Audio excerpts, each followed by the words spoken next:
Une méditation chaque jour à retrouver sur le monastère.org. Je vous souhaite une bonne écoute. Un moine zen se regardait dans l'eau claire d'un étang, quand son maître s'approcha. « Que vois-tu » demanda le maître. « Je vois mon visage » répondit le moine. Le maître ramassa une pierre et la jeta dans l'eau, troublant la surface. « Et maintenant ?»« Je ne vois plus rien de distinct, » dit le moine. « Précisément, » sourit le maître. « Quand l'eau de l'esprit est agitée par les vagues de l'ego, tu ne peux voir ta véritable nature.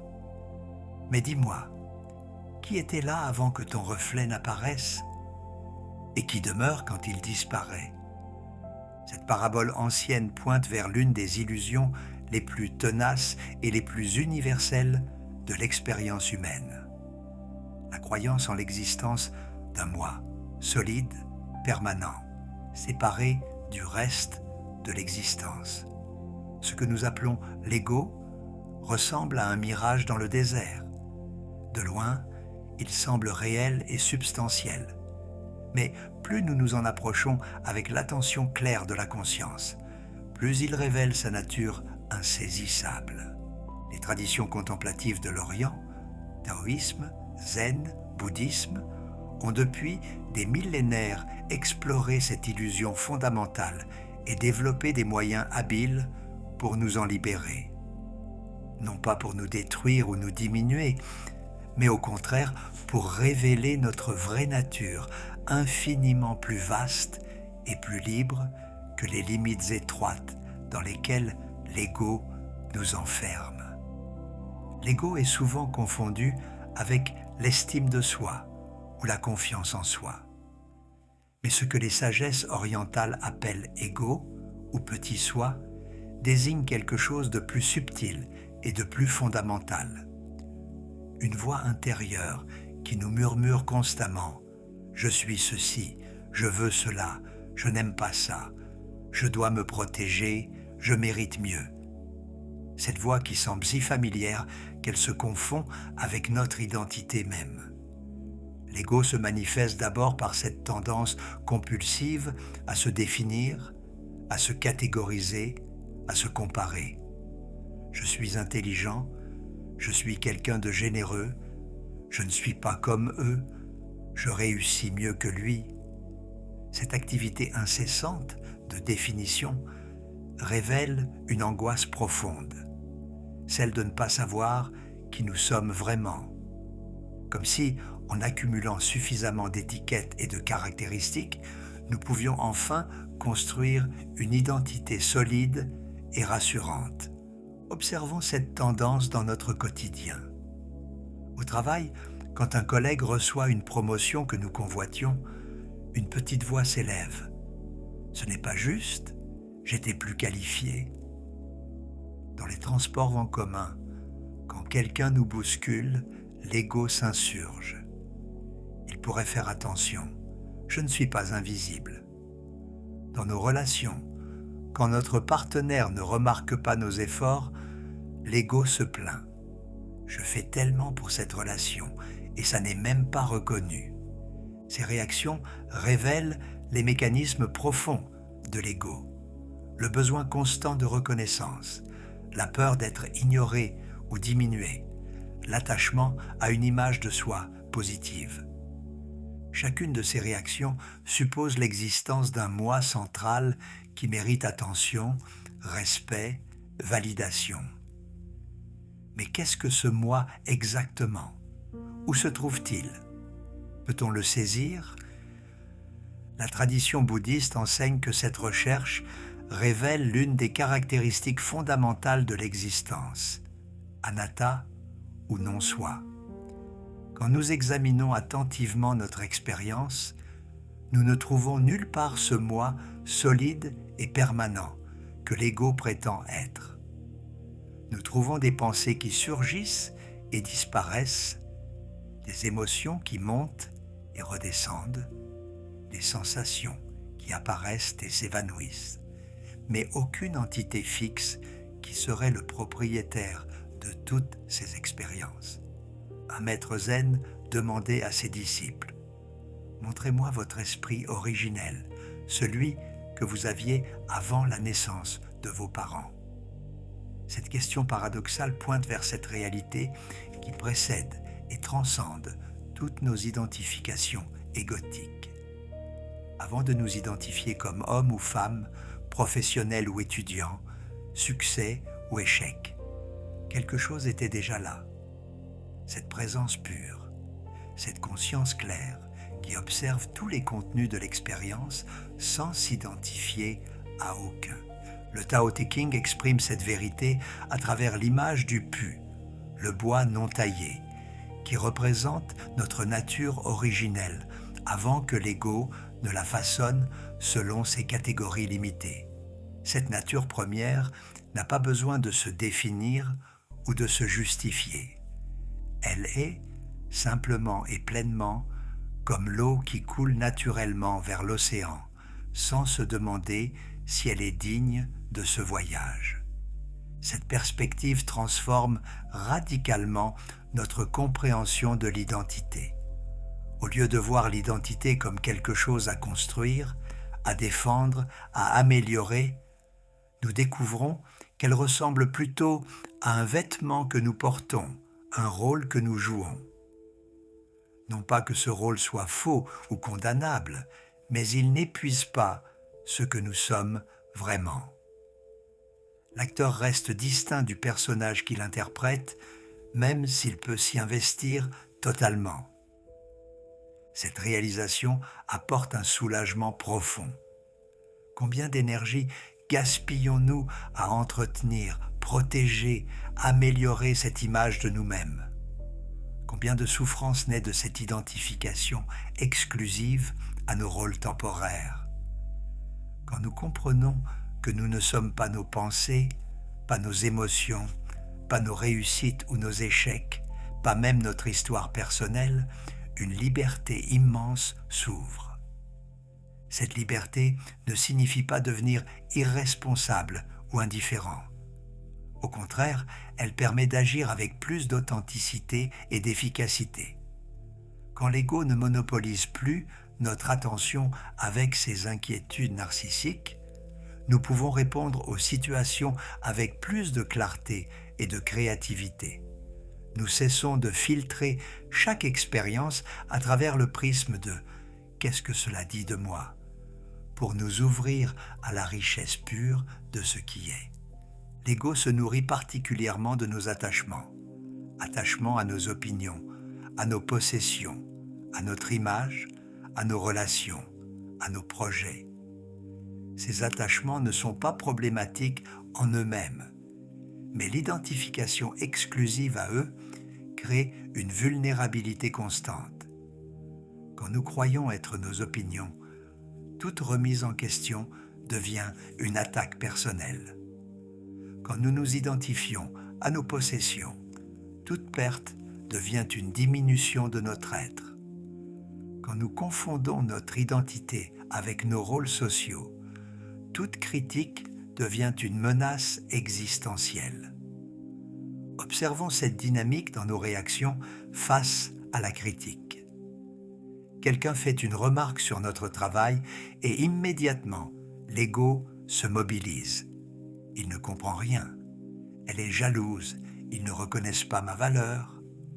Cette réaction défensive révèle que nous avons confondu notre valeur intrinsèque avec la qualité de notre performance. Mais si nous ne sommes pas notre travail, si nous ne sommes pas nos réussites ou nos échecs, que peut réellement nous atteindre ? Un conte zen raconte l'histoire d'un maître qui était constamment calomnié par un homme jaloux. Un jour, un disciple demanda : « Maître, pourquoi ne vous défendez-vous pas contre ces accusations ?» Le maître répondit : « Si quelqu'un dessine un tigre sur un mur et qu'un enfant en a peur, le problème vient-il du dessin ou de la croyance de l'enfant ? Ces calomnies ne peuvent m'atteindre que si je crois être ce qu'elles décrivent. » Cette histoire illustre une liberté profonde. celle de ne plus dépendre de l'opinion d'autrui pour notre paix intérieure. Cette indépendance ne naît pas de l'arrogance ou de l'isolement, mais de la compréhension que notre vraie nature transcende toutes les définitions extérieures, qu'elles soient flatteuses ou dénigrantes. L'ego se manifeste aussi à travers notre rapport au temps et à l'impermanence. Il cherche constamment à se projeter dans l'avenir. Quand j'aurai réussi, alors je serai heureux. Ou à se réfugier dans le passé. J'étais quelqu'un d'important à cette époque. Cette fuite du présent révèle son incapacité à accepter la nature changeante de l'existence. L'ego veut du permanent dans un monde impermanent, du fixe dans un univers en mouvement constant. Le bouddhisme enseigne que cette résistance à l'impermanence constitue l'une des racines principales de la souffrance. Nous souffrons non pas parce que les choses changent, le changement est la nature même de l'existence, mais parce que l'ego refuse ce changement, s'accroche à ce qui était, s'inquiète de ce qui sera. Pourtant, l'observation attentive révèle que nous-mêmes changeons constamment. Le corps que nous avions il y a 7 ans a entièrement renouvelé ses cellules. Les pensées qui nous occupaient hier se sont évaporées. Les émotions qui nous semblaient si importantes la semaine dernière ont disparu. Les préoccupations d'il y a 10 ans nous paraissent maintenant dérisoires. Où est la continuité ? Qu'est-ce qui demeure à travers tous ces changements ? Cette interrogation nous amène au cœur de la compréhension zen.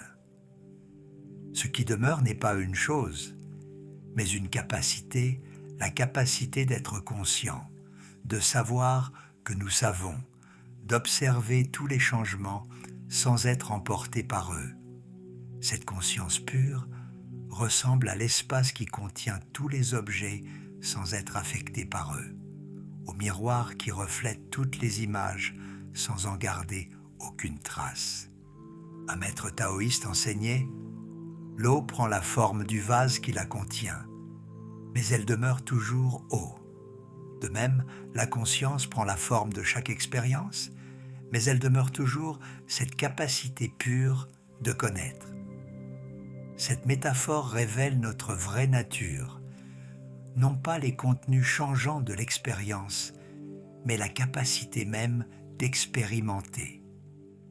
Cette découverte transforme notre rapport à la souffrance. Quand nous ne nous identifions plus exclusivement à nos états émotionnels, nous pouvons les traverser avec plus de grâce. La tristesse peut être là sans que je sois défini par elle. La colère peut surgir sans que je devienne cette colère. Ces émotions deviennent des visiteurs temporaires dans l'espace de la conscience, plutôt que des propriétaires qui s'installent définitivement. Cette perspective ne nous rend pas insensibles ou détachés émotionnellement. Au contraire, elle nous permet de ressentir plus pleinement, sans être submergés. Quand nous savons que nous ne sommes pas nos émotions, nous pouvons les accueillir avec curiosité et compassion, plutôt qu'avec résistance ou identification. L'ego entretient également notre sentiment de séparation d'avec les autres et le monde. Il trace constamment des frontières, moi et eux, nous et eux, mon territoire et le leur. Ces divisions créent un monde de compétition, de défense, de méfiance. Mais ces frontières sont-elles aussi solides qu'elles le paraissent ? L'observation profonde révèle que nous existons dans un réseau d'interdépendance si complexe qu'il devient impossible de dire où je finis et où l'autre commence.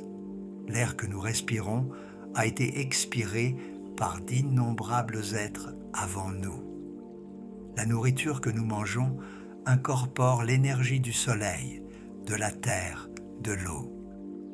Nos pensées sont influencées par les livres que nous lisons, les conversations que nous avons, la culture dans laquelle nous baignons.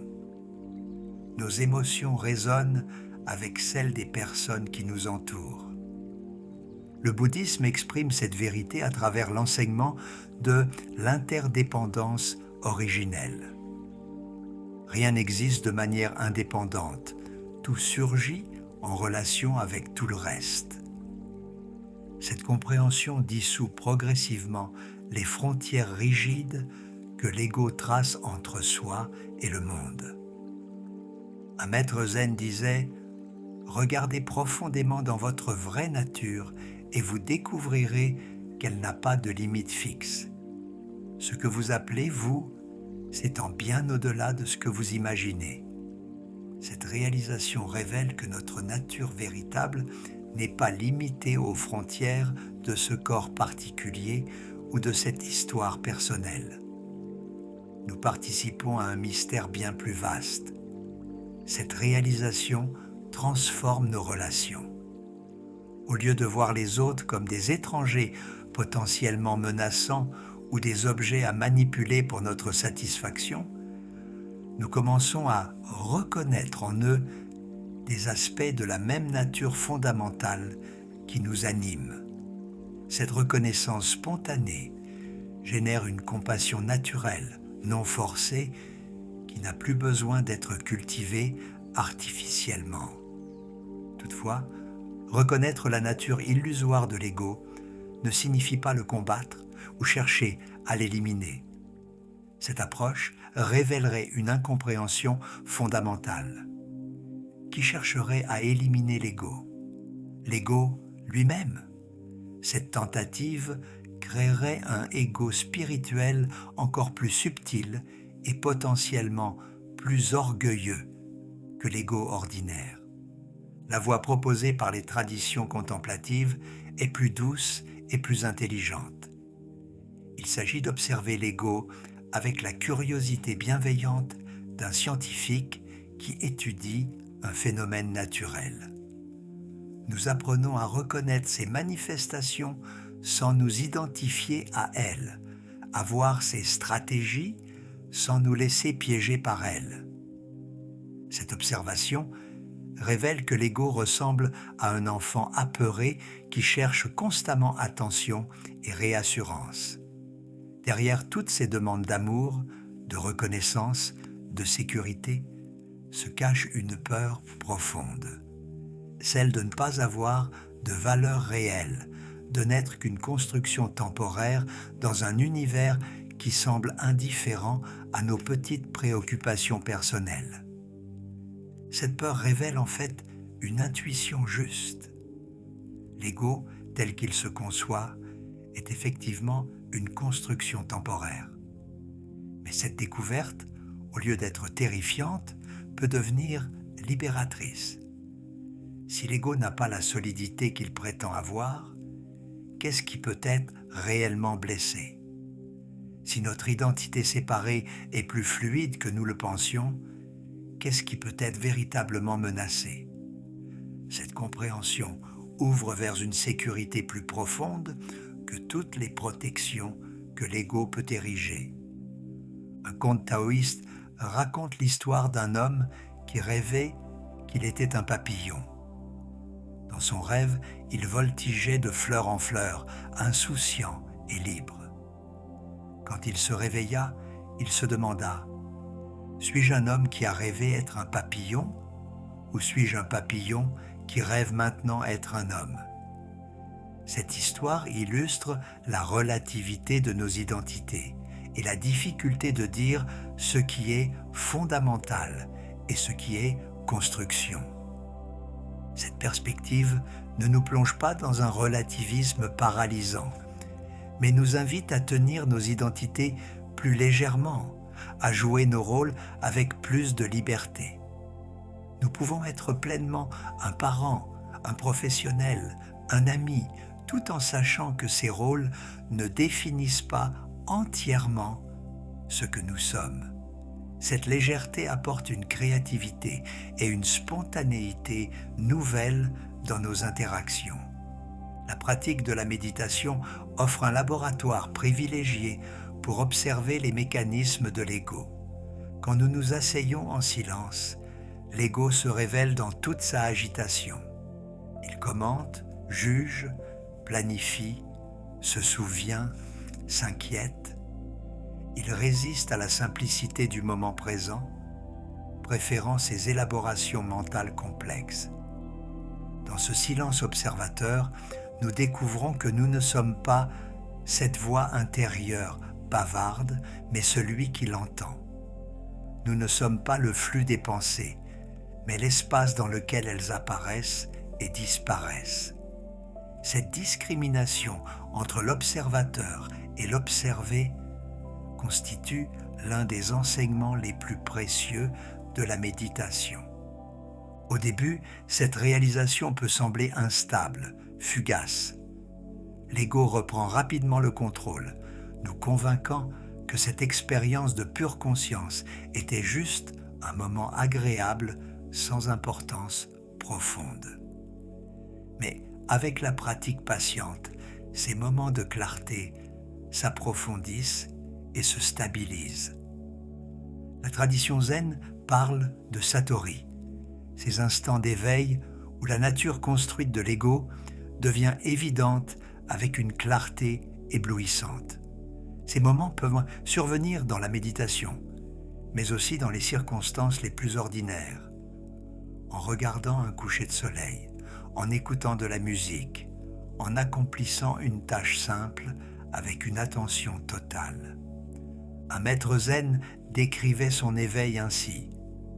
Soudain, il n'y avait plus personne pour voir le cerisier en fleurs, plus de cerisier à voir, plus de vision. Il n'y avait que ce fleurissement pur, cette beauté sans témoin et sans objet.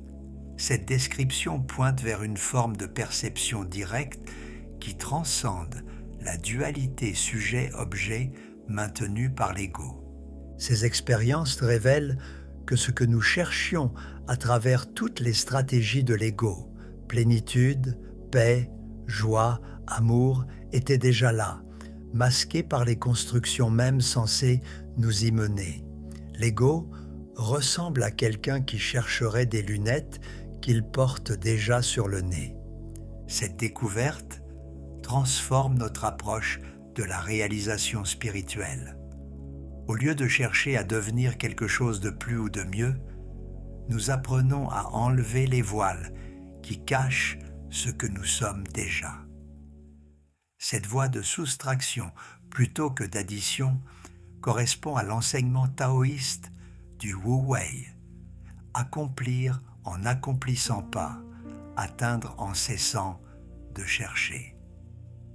La dissolution progressive des identifications égotiques révèle également une forme d'humilité naturelle.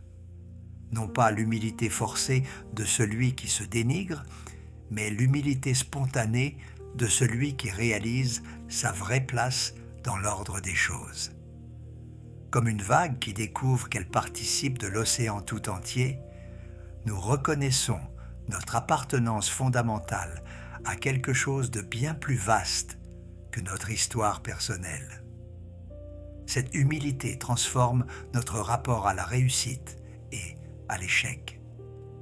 Les succès ne gonflent plus l'ego, puisque nous savons qu'ils résultent d'innombrables facteurs dépassant notre contrôle individuel. Les échecs ne nous écrasent plus, puisque nous comprenons qu'ils ne disent rien sur notre valeur intrinsèque.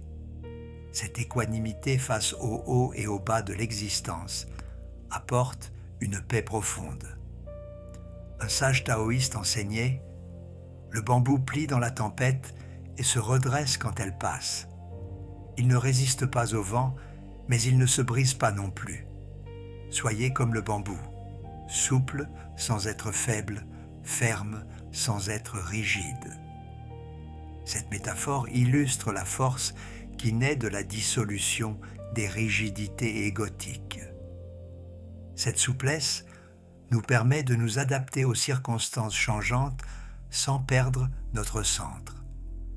Nous pouvons jouer différents rôles selon les besoins sans nous identifier exclusivement à aucun. Cette capacité d'adaptation créative remplace la stratégie égotique de contrôle et de résistance. Dans nos relations, cette transformation apporte une liberté nouvelle. Nous cessons d'attendre des autres qu'ils valident notre ego ou qu'ils comblent nos manques identitaires. Cette indépendance émotionnelle permet des connexions plus authentiques, basées sur l'appréciation mutuelle plutôt que sur le besoin, sur le don plutôt que sur l'attente. Paradoxalement, en cessant de chercher désespérément l'amour pour nourrir notre ego, nous découvrons notre capacité naturelle d'aimer.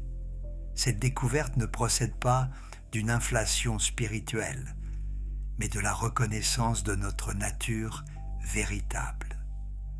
Quand les barrières égotiques se dissolvent, l'amour peut circuler librement, sans les filtres de la peur et du calcul. Un maître disait encore « L'amour véritable n'a pas d'objet particulier. Il ne cherche pas quelqu'un ou quelque chose à aimer. Il est la nature même de la conscience claire. » Cette forme d'amour inconditionnel ne dépend pas des qualités de l'autre ou de ses actions envers nous. Elle rayonne naturellement d'un cœur libéré des constructions égotiques. Cette libération transforme également notre compréhension du service et de l'action dans le monde. Au lieu d'agir pour renforcer notre image de quelqu'un de bien, ou pour satisfaire des besoins égotiques de reconnaissance, nous pouvons répondre spontanément aux besoins qui se présentent. Cette action désintéressée porte une efficacité particulière, car elle n'est pas polluée par les motivations secondaires de l'ego. Le Tao Te Ching exprime cette vérité. Le sage accomplit sans s'attacher à son action, réussit sans revendiquer le mérite. C'est précisément parce qu'il ne revendique rien que rien ne peut lui être retiré. Cette forme d'action sans ego révèle une puissance naturelle qui ne rencontre pas les résistances générées par les motivations égotiques. Cette compréhension éclaire aussi notre rapport aux questions ultimes de l'existence, ces interrogations profondes qui tourmentent souvent l'ego en quête de certitude.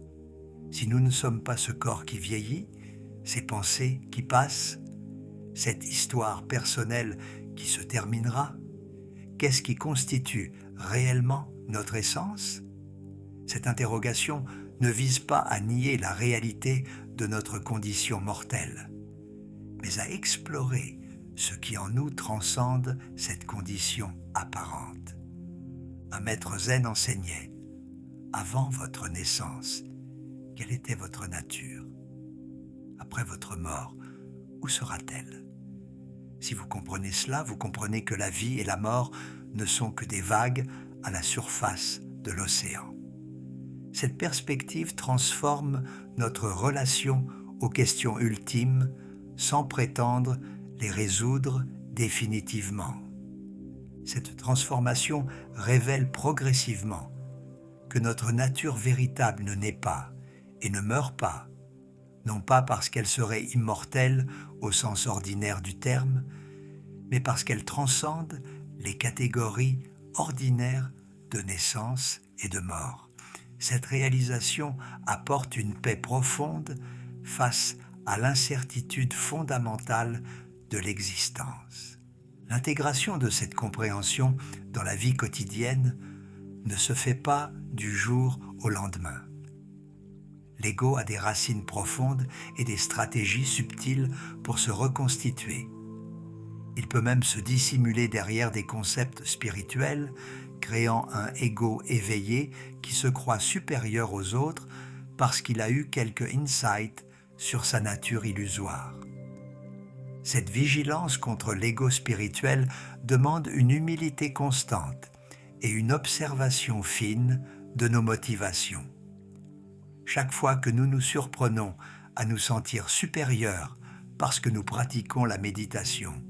Chaque fois que nous jugeons les autres comme moins éveillés, l'ego spirituel pointe son nez. Cette forme subtile d'ego peut être plus tenace que sa version ordinaire, car elle se pare des atours de la spiritualité.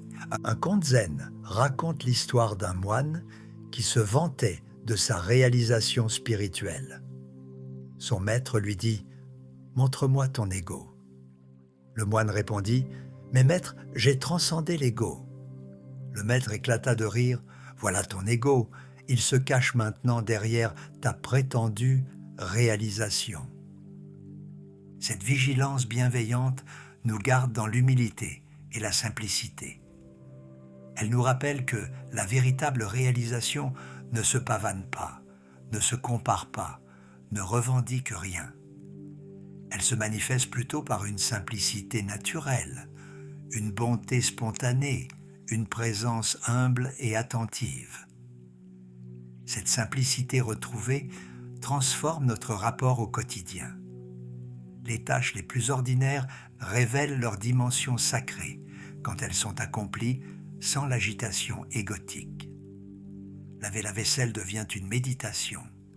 Écouter un ami devient un acte de service.